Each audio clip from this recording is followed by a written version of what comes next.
In his book on happiness, author Mo Gadot lays out a path for happiness and essentially gives us a formula for how we can create happiness in life, or if you want, how you can create a lack of happiness. The basic formula is this: if you have an expectation that is far above and beyond what your current state is, the larger the expectation is, or the larger the gap between the expectation and reality, is the lack of happiness that you will have. Now, recently, I've had a few conversations with some executive clients and some folks that are looking to get into my program. And there's a resonating theme there. Many high achievers like yourself are constantly pushing themselves, constantly pushing towards that next goal, that next level, without actually taking a step back and seeing what you've already achieved. Now, many of my clients and many of those that want to get into my program run into this same challenge. They're looking to achieve more, and yet they fail to recognize what they have already achieved in life. This gap between what is and what is expected is where the unhappiness in life lies. So, what do we do? Drop our expectations? Lower the bar? Yes and no.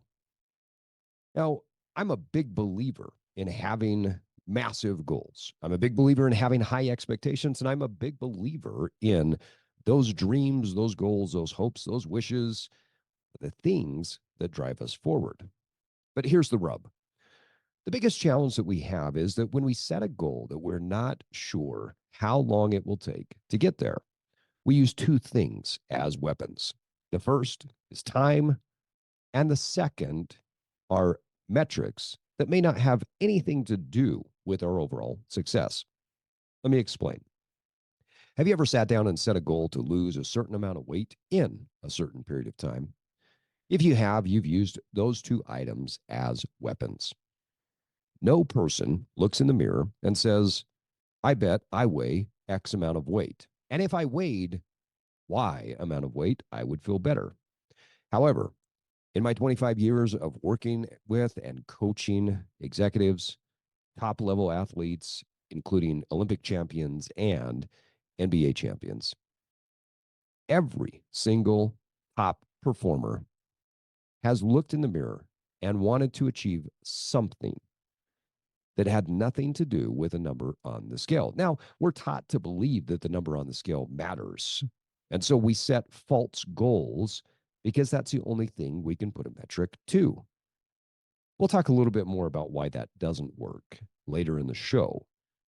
But the weight becomes a weapon. The second weapon that becomes the biggest challenge that people run into is that of time.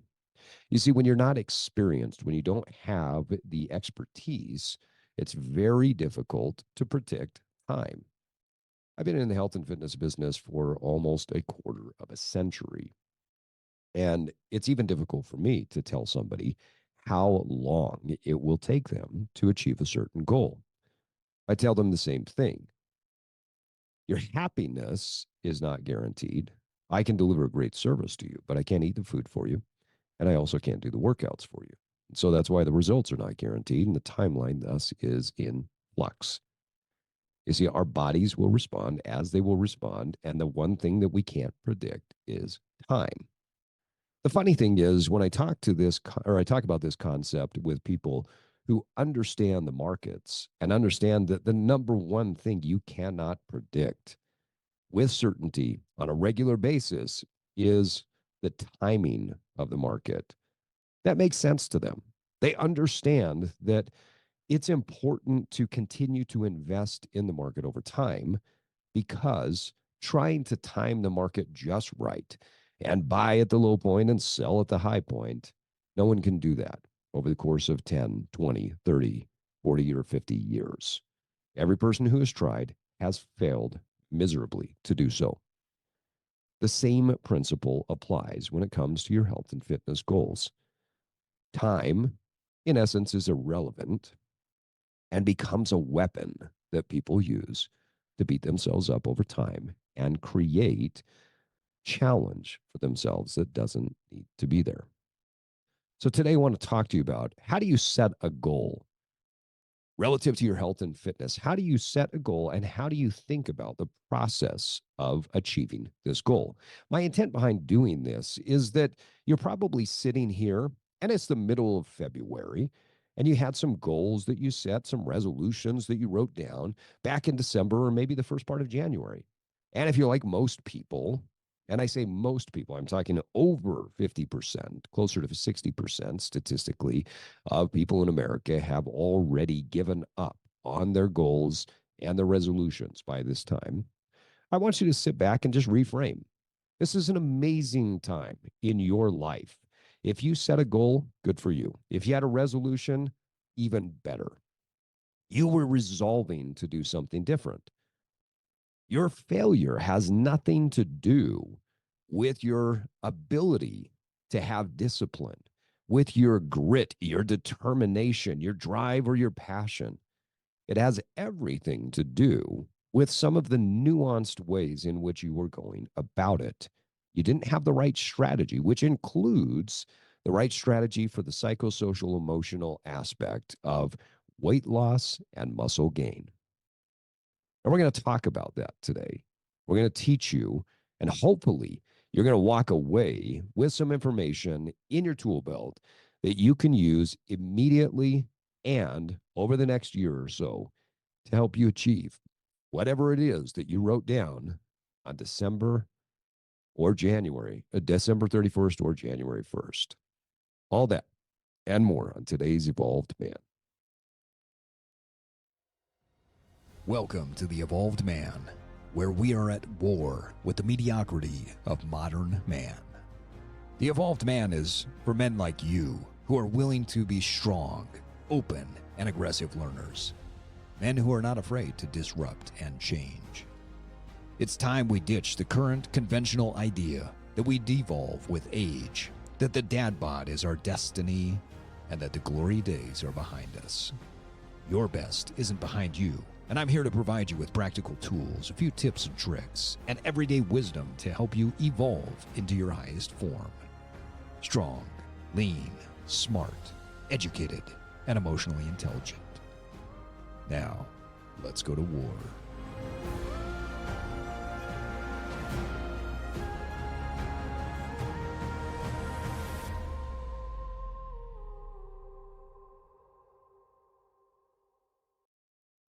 Yeah, and with that, I want to welcome you to another episode of The Evolved Man.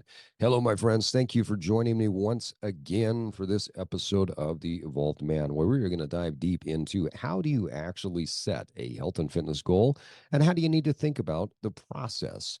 You see, setting something up appropriately will allow you to achieve the results that you're looking for, and you will not stumble as much along the way. That doesn't mean that it's going to be an easy road, but it will be much more navigable if you can take the time and set yourself up appropriately. But before we dive in, do me a favor, will you? If you like this episode, share it with your friends. If you're finding value from this podcast, please give us up to a 5-star rating on Spotify or Apple. That's one of the best ways to help us support the show, one of the best ways for you to support the show and help us to reach other people. The Evolved Man continues to grow, and we want to make sure that we are getting out to as many people as possible. I have a significant mission in life to touch millions of people's lives and to make sure that millions of people can get access to no-cost-to-consumer content.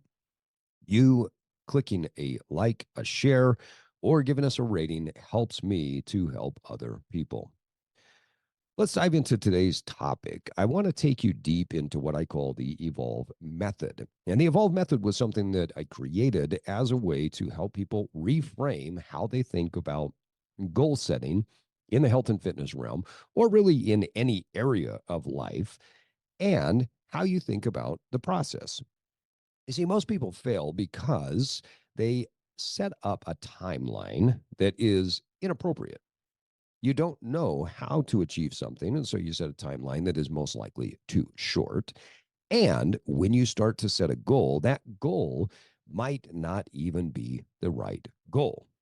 So today is about getting deep, getting honest, and having a real conversation about how do you actually set and achieve realistic goals.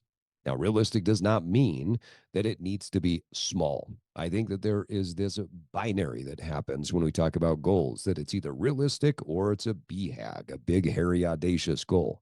Neither one is true. You can have a BHAG that is realistic. You just have to play around with the timeline a little bit. So, my objective by the end of this podcast is that you have a simple process that you can follow to evolve in any area of your life. So, with all the information in the world today from social media and the news, it gets confusing to know what to do. So, I want to demystify the process of evolving your life and help to bring awareness really to three things. Number one is goal setting. Number two is developing habits and routines. And finally, number three, determining how to measure your progress appropriately. Now, before we jump in, remember, I'm going to ask you to do three things today with this podcast. Number one is be aware. Number two is be active. And number three is be accountable.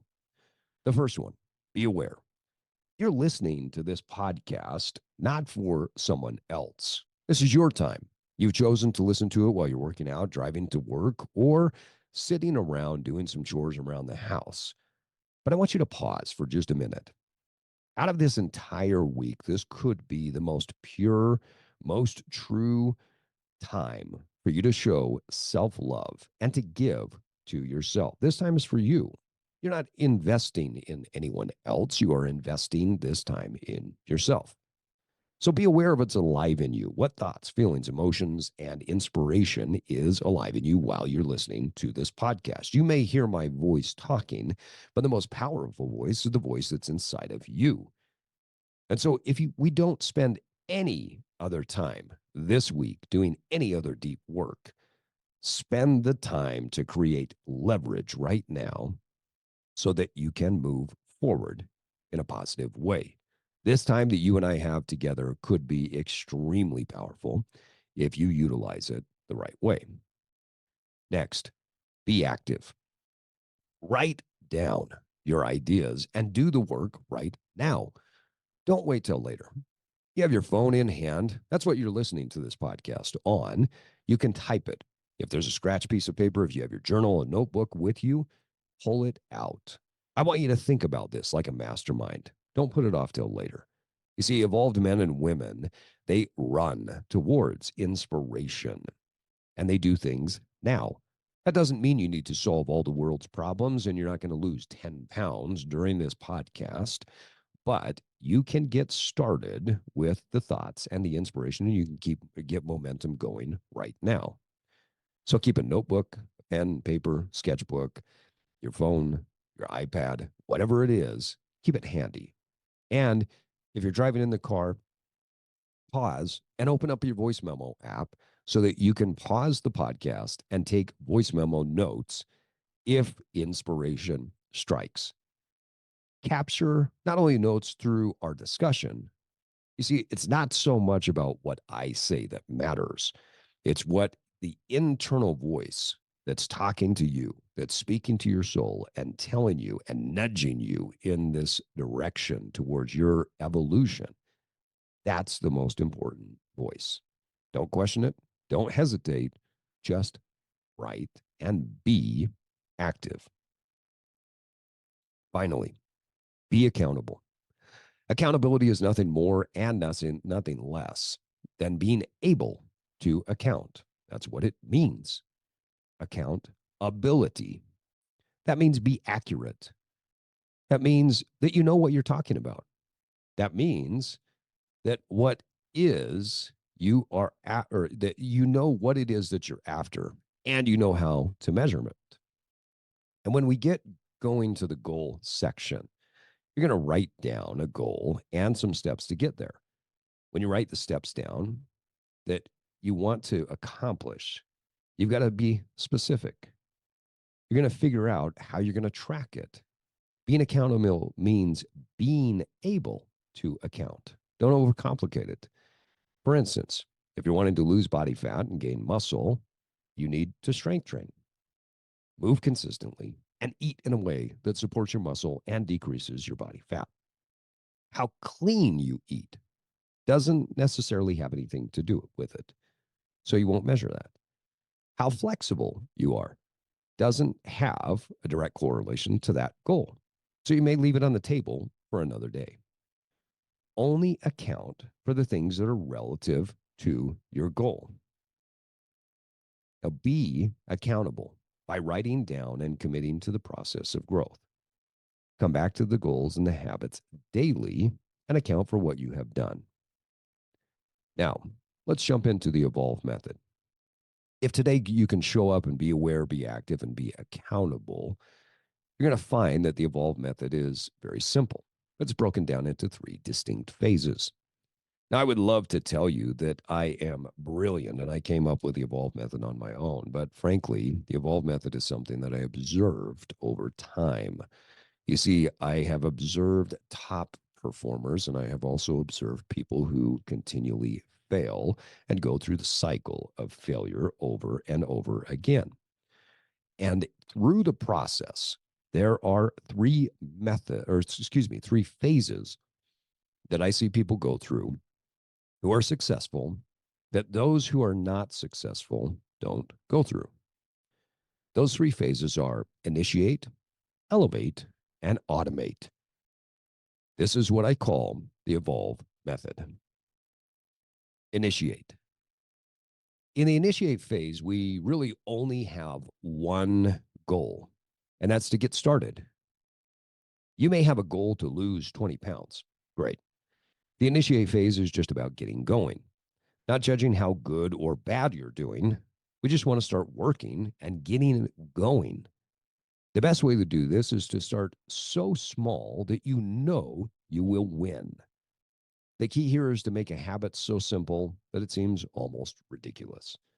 When you try and fail, or excuse me, why try and fail if you can just succeed on a small level?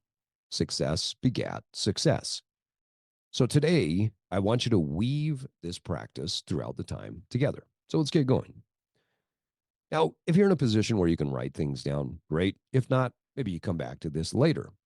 But I want you to write down one goal that you want to accomplish in the next 3 to 6 months. This doesn't have to necessarily even be a physical goal. Maybe you want to start a new business. Maybe you want to create a new offering for your current business. Perhaps you want to do a long hike or climb a mountain that you haven't done before with a group of friends, and you know that you need to train harder. Maybe you want to get a promotion at work, or you have a project coming up that you want to complete and be recognized for. Maybe it is losing 20 pounds and gaining strength and returning to a situation that you were before. I don't care what it is, but I just want you to be specific. Now that you've written that down, I want you to ask yourself one question. What is one small, simple habit that, if repeated, will get me closer to my goal? Now, let's pause for a second. I didn't say what are the 50 things that you need to do. I want to hit on something that I think is important for you to understand. Failure is a great teacher. And if you look back at failures that you've had, let's say in the weight loss journey, what do people do as soon as they write down a goal of losing 10 or 20 pounds? Well, they map out this elaborate plan that they're going to do. I'm going to meal prep every Sunday. And every Sunday, I'm going to make sure that I'm cooking my chicken and my rice and my broccoli, and I'm going to pack that up. And then in addition to that, I'm going to get up 7 days a week at 5 a.m. and I'm going to be at the gym at 5:30. And I'm going to do a complex training routine that involves stretching and strength. And then I'm going to go sweat myself off at cardio. And I got to make sure that I'm doing the ice baths and I'm recovering appropriately and I'm going to get the right supplements. And this complicated routine fails very quickly because it goes against Gall's law, which states that any complex system that is created at the beginning will fail, and that all successful complex systems were created from a simple system at first and layered upon later. So, we tend to overcomplicate when we don't know what we're doing. Simplicity is the key. So now that you've written down what your goal is, I want you to ask yourself one question. One simple habit that I can do right now that, if repeated over time, and this is the key, will get me closer to my goal. It's not about the complex system. It's about what can I do that will get me closer to the goal. Now, let's take the business goal as an example. Let's say you want to start a new offering in your business. So you know that if you work on your idea for 5 minutes a day, writing, creating, putting together a marketing plan, whatever, just 5 minutes a day, that you're going to get going in the right direction. No, you're not going to create the most amazing marketing routine from five, or excuse me, marketing plan from 5 minutes a day, but it will get you started. 5 minutes compounded every day may turn into 7 or 10, and it may compound to be something that allows you to create something bigger over time. You see, a simple start that you know you can be successful with will help you to layer in over time. But Steve, wait, I can do more. That's what everybody tells himself who fails. Those who are the most successful start small. If you want to lose 20 pounds, you don't start by doing the massive meal prep and the complex training routine, or even going and hiring the trainer that will take you through the workouts 3 days a week, and you have no idea what you're doing on the nutrition side outside of there or how to pull all of this stuff together. You start by walking and you say, I want to lose 20 pounds. And so every day after my meal, my evening meal, I'm going to go for a walk around the block. It's very simple, it's very doable, and it can compound your success over time. So write down whatever the smallest habit that you know you can keep is. What can you do 7 days a week? Now remember, the key is to make the initiation phase something so small, so achievable that you know you can accomplish it. And over time, you will build in complexity. And over time, you will build in depth and breadth to it. Right now, we just want to get you winning. Let's talk about win. Well, when is right now is the best time to do it. What time right now are you going to do it?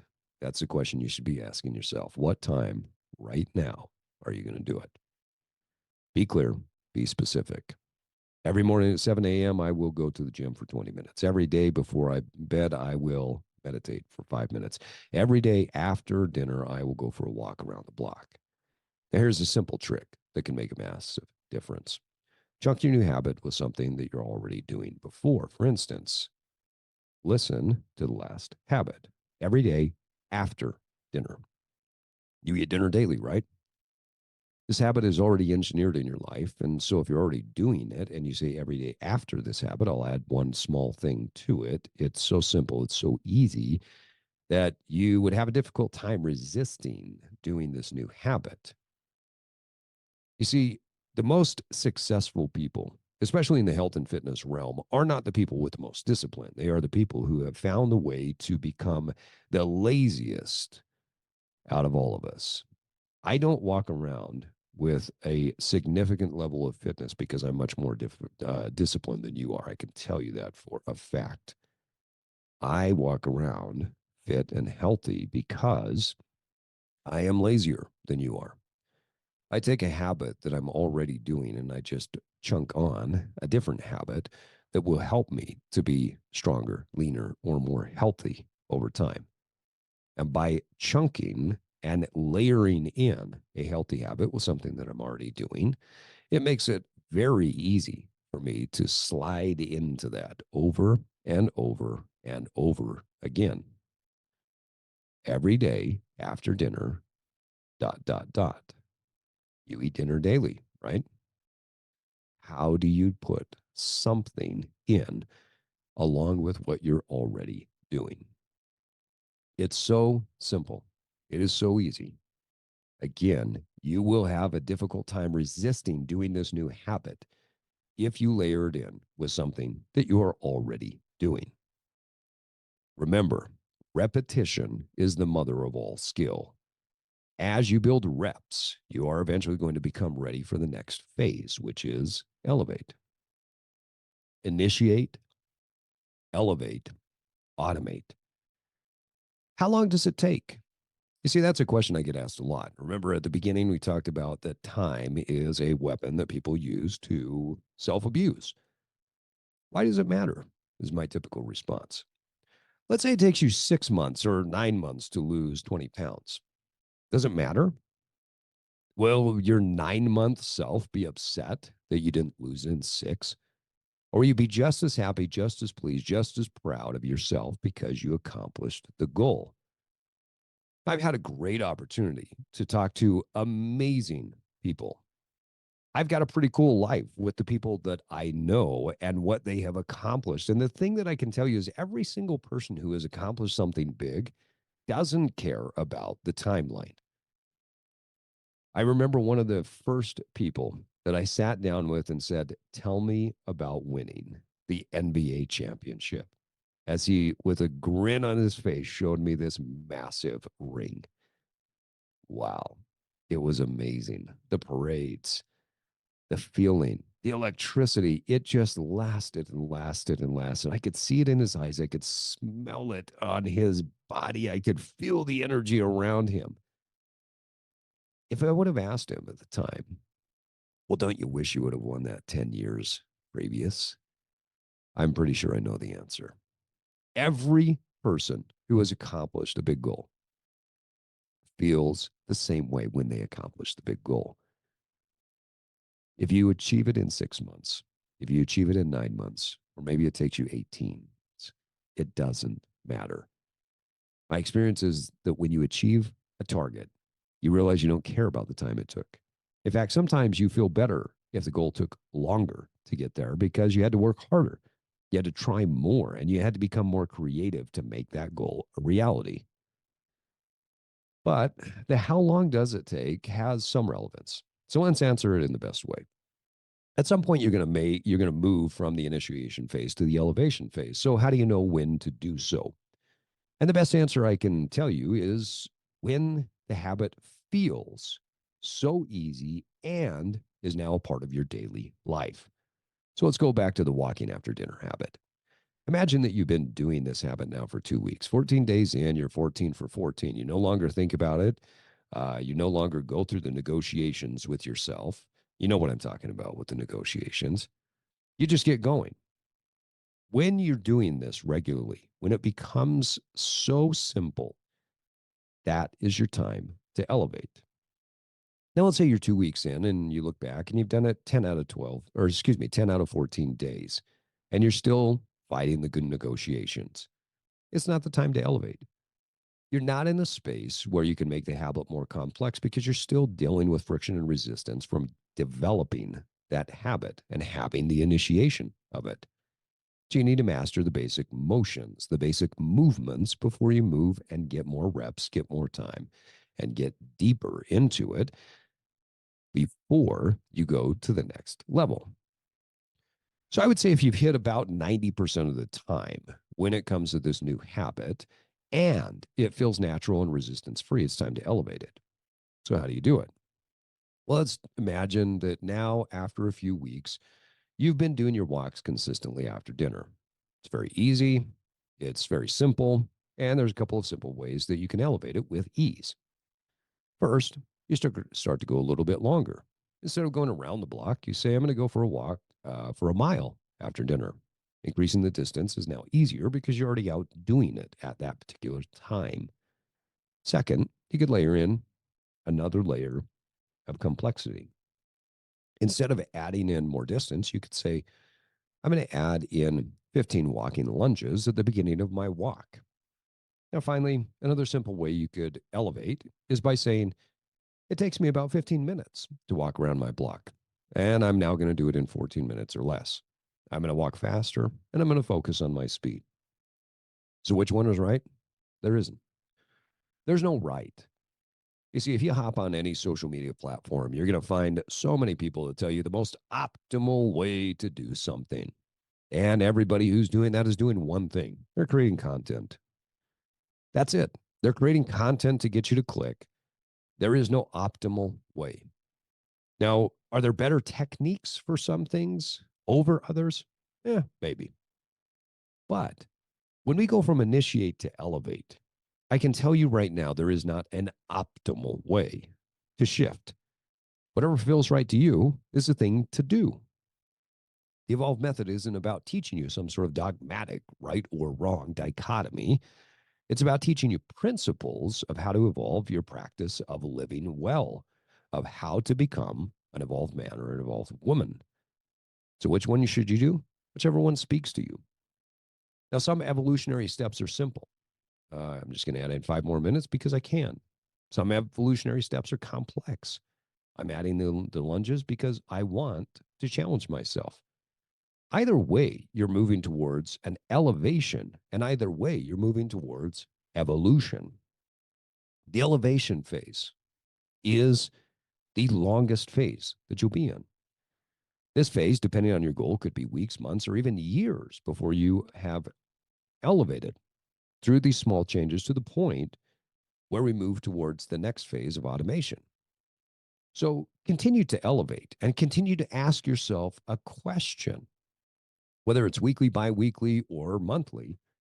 How can I elevate what I'm currently doing? Instead of judging yourself on a time or a weight or some arbitrary metric, start to get curious. What could I do? Now, next week, you're going to hear an amazing story. And I don't use that term lightly. It is an amazing story of my good friend, Mindy Buxton. Mindy and I have been colleagues and friends for uh, well over 2 decades. And you're going to hear her story about how, as she comes into a landmark birthday, she's been able to accomplish something that she never thought she could accomplish before. You see, these small iterative changes can take weeks, months, or even years to elevate before we get to the point where they are automated. How long does it take? It doesn't matter. And I can tell you right now that when you listen to Mindy's story, you will feel the same excitement, exuberance, happiness, joy, and contentment that she feels at her age that makes the reward of the goal achievement so much more rich. So, how long does it take during the elevate phase? We're not sure. It depends on your goal, but just give it some time. The small iterative changes compound over time. Now, if you've never done this exercise, I would encourage you to just Google compound interest calculator. You can find them a couple of free versions of it, and you can just start to play around with it. And it's a 5 minute exercise that I would recommend everybody do. A compound interest calculator allows you to sit down and, if you've never done it before, look at, okay, if I made an initial investment into an account, let's say $1,000, and I put in $1,000 a month over the next 30 years, and it was compounded at, let's say, 8 to 10% interest. What would I have at the end of that period of time?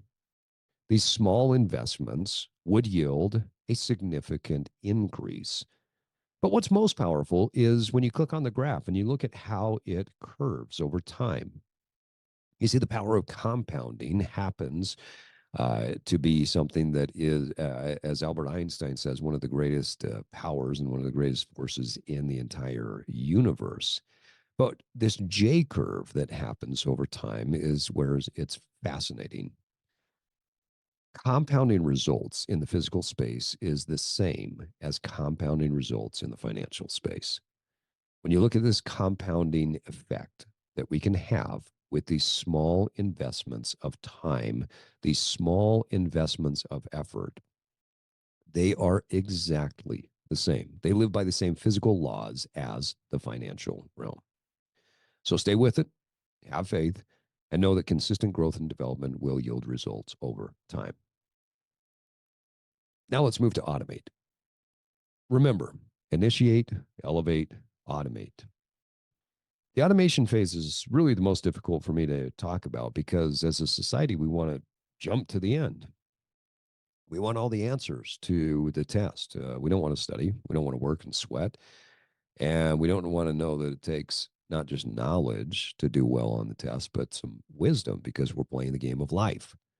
We want the great physique, not the effort that's required to get the great physique. We want the end result of the lifestyle, not the demanding hours or the effort that it takes to be the person that can create the lifestyle. But as you evolve and you move along the evolved path, it's important that you understand and know what the final phase looks like. There aren't shortcuts. You can't skip to this part. It has to be built, it has to be earned, and it has to be something that becomes a part of you. After you have initiated, elevated, and are in consistent, regular habits, you will reach a point where automation is the key. This shift happens primarily when one thing changes, and that is your identity. So let's go back to the goal of losing 20 pounds. You started by walking around the block. Over time, you went a little bit longer. Maybe you added some lunges. Through the elevation phase, you developed endurance. And through the elevation phase, you developed strength. Through the elevation phase, you noticed your body changing. After months of elevating, you find yourself with a slightly different body. Maybe you're 10, 15, or even 20 or 25 pounds lighter.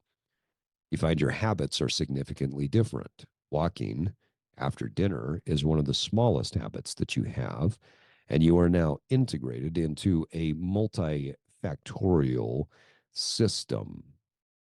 And that multifactorial system is the thing that is giving you great dividends.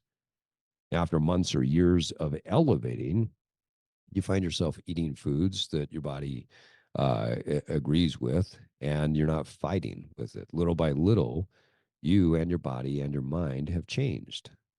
And you know it's time for automation. You look different in the mirror. You have some different habits.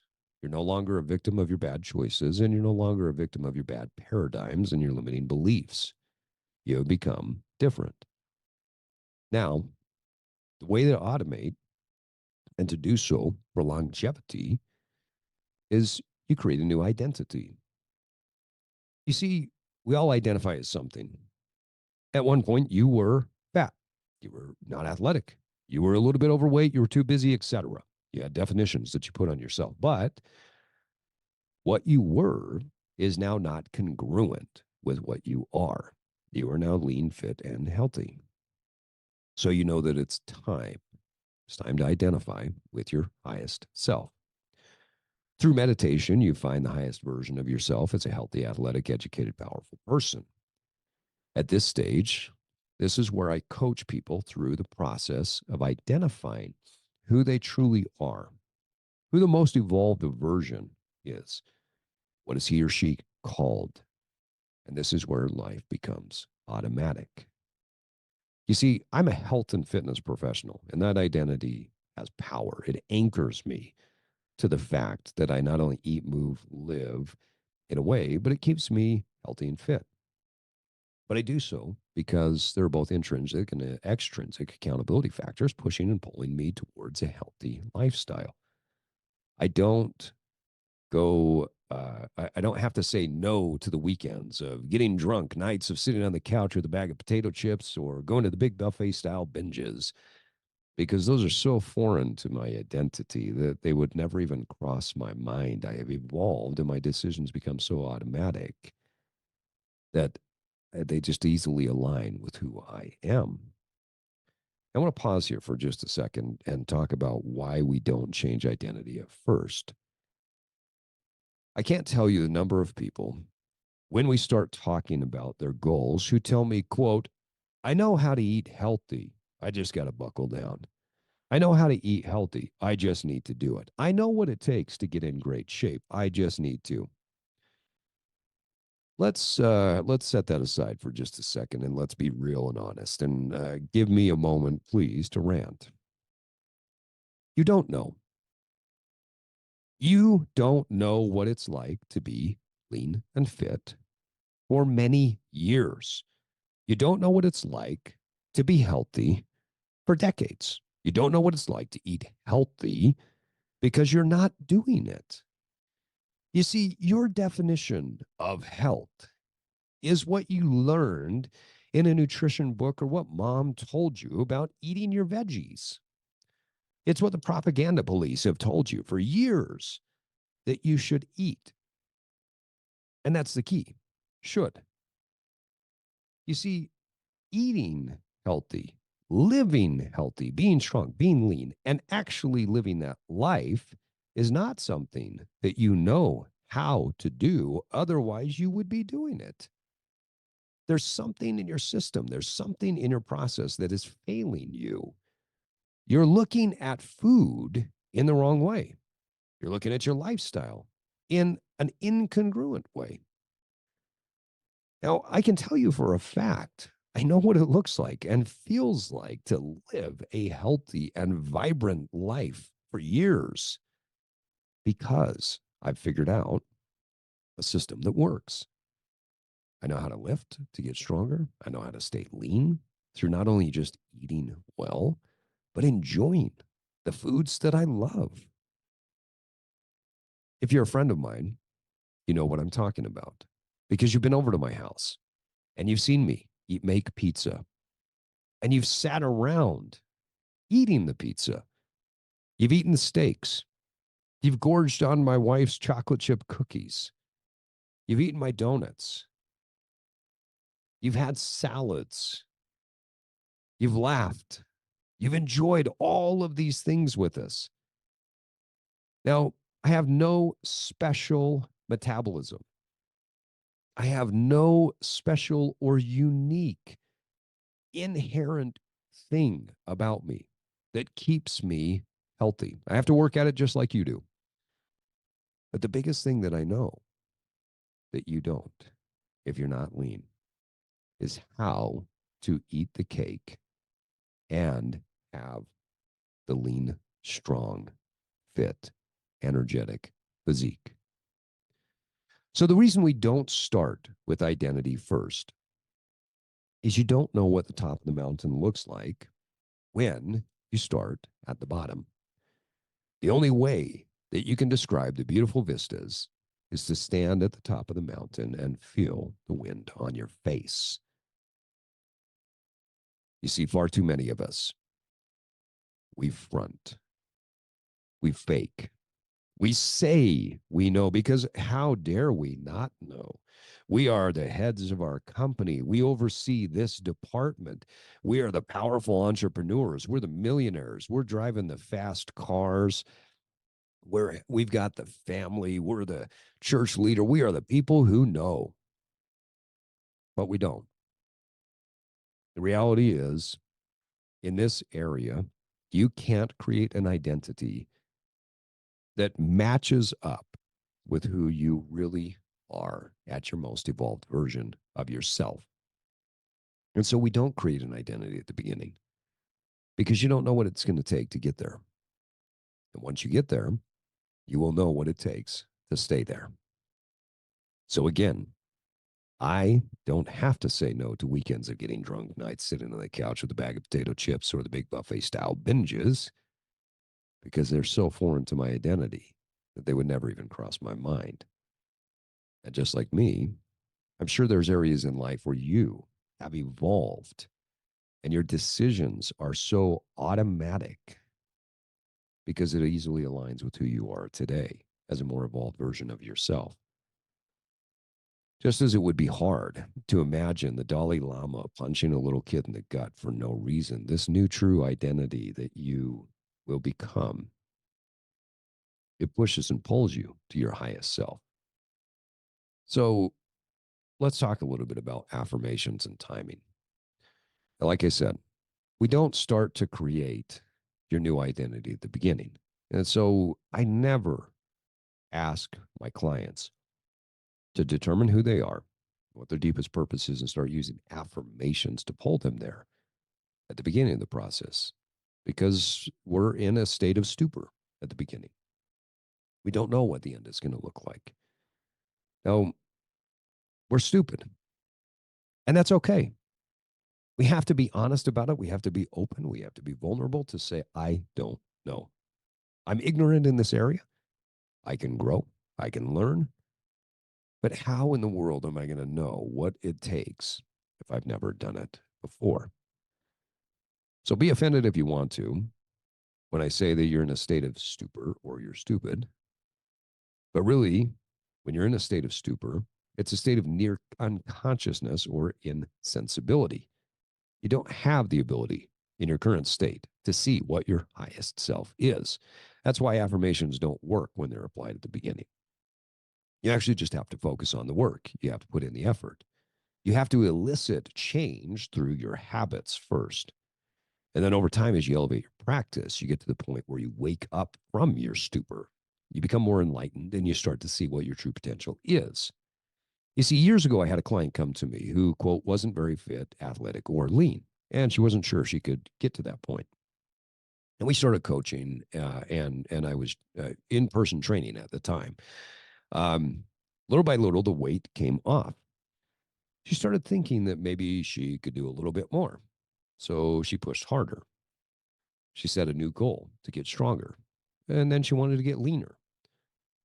At a certain point, she decided to challenge herself and she was going to compete in a physique competition. She pushed harder and put herself out there. She did well in the competition.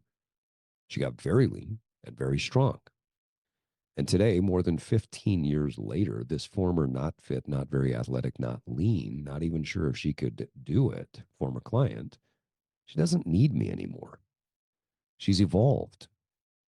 She's created her own brand of fitness. She oversees a group fitness program for a health club and has a branded fitness program in multiple health clubs.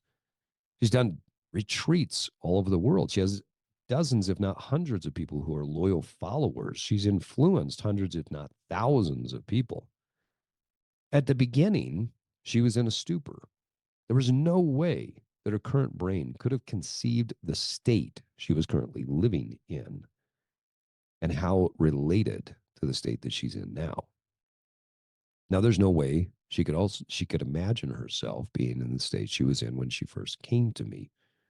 Her life is automated. Her fitness is automated. Her health is automated. It's part of who she is. And don't get me wrong, this doesn't mean that once you get to a lean, fit state, you need to become a fitness professional. But your identity eventually needs to be tied in a very holistic way to who you are. So I've got a challenge for you. Now, if you walked along with me in this podcast, you did some work on the initiation phase. You determined what it was that you wanted to change and how you're going to make a simple habit so that you can win regularly. So here's your challenge for the week. I want you to get some massive momentum going. I want you to do what you committed to do. Keep it small, but make the celebrations big. When you complete your small task, smile. When you do what you committed to, say out loud, I'm proud of myself for my effort. Look into your eyes in the mirror and see the change with each small commitment you keep to yourself. Your eyes will change as you align to your purpose. Give yourself a high five, a hug, or whatever it is that you would do to best friend when they keep their commitment. Build momentum and be patient. Remember that if you started investing $100 a month in a retirement account, it wouldn't look like much for the first 25 to 30 years, but over time, the money compounds and you'll start to see huge returns on that consistent investment. Be patient, be kind, recognize and build positive momentum, initiate, elevate, and automate. Now, you are empowered to set your goal. That means you have the power to set the goal and to frame it appropriately. The two things that don't matter is probably first the metric that you think matters, and that's the weight. The second is the time. Throw those things away. Now, let's say that you do have a goal to accomplish something by a certain time because there is a deadline. You want to look good by the wedding. You want to look good by such and such date. There's nothing wrong with that. But if you do have time as an aspect of your goal, the most important thing is to get an expert to help you to figure out how you accomplish that and how you get to that level. You will not be able to do it on your own because time is not the thing that an amateur can predict. So, my recommendation, my encouragement, and my challenge to you is set your goal as big as you want, but start as small as you can. Celebrate the wins, just like you would do for a best friend, a child, anyone that you love. Stay consistent with it until you reduce all friction. Initiate, elevate, and automate. Folks, thanks for listening today. I can't thank you enough for spending some time with me. I appreciate the time that we spend together. If there is anything that I can do to help you along your journey, your process, please reach out to me. And now it's time for you to get out there and evolve. Thanks for joining me today for this episode of The Evolved Man. If you're learning from and gaining value from this podcast, please subscribe to the Evolved Man newsletter, where I can support you even more in your personal evolution. I want to help you reverse engineer your success. The Evolved Man newsletter is like getting a free coaching session to keep you moving forward on your path of personal success. Go to theevolvedmanpodcast.com to sign up today. If you found value in this episode, you can give us up to a 5-star rating on Apple and Spotify and share it with your network. That's the best way to support the podcast so we can continue to get great guests and provide you with the best wisdom for your daily life. Until next time, keep evolving.